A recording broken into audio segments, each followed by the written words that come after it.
I'm Kat Miller, and this is Dice TV. Changing jobs can lead to a lot of good things. Better pay, better title, better location. But changing jobs too frequently can cause you to appear disloyal and not worth the time and money to hire and train. So, what's the right balance?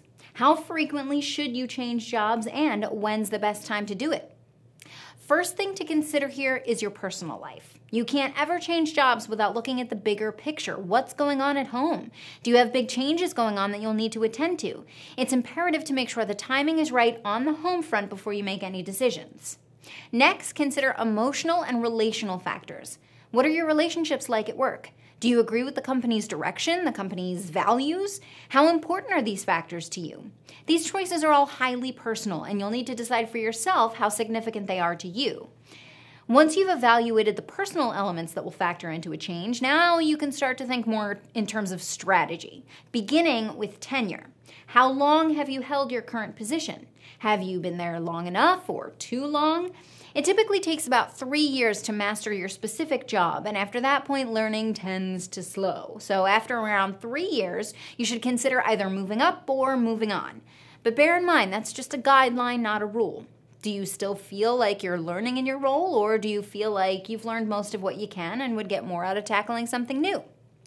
Let's say 3 years does sound right to you. Your personal life can handle a change, you're reaching the end of the 3rd year, and you feel like you've really mastered the job. Now it's time to think about the length of your previous positions. How will the position you're leaving now affect your resume?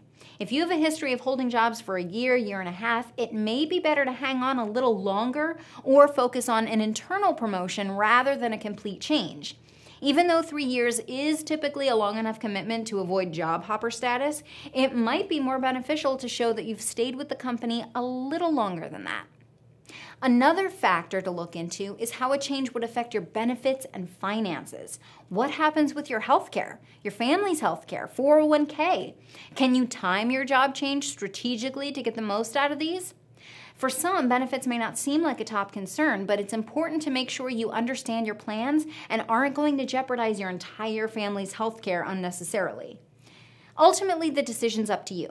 There's no perfect resume, and every situation is a little different, so you have to use your best judgment. Oh, and don't quit your job until you've secured a better offer. Unless, of course, you have a very, very good reason. I know that's obvious, but now you can't say that I didn't warn you. I'm Kat Miller, and this is Dice TV.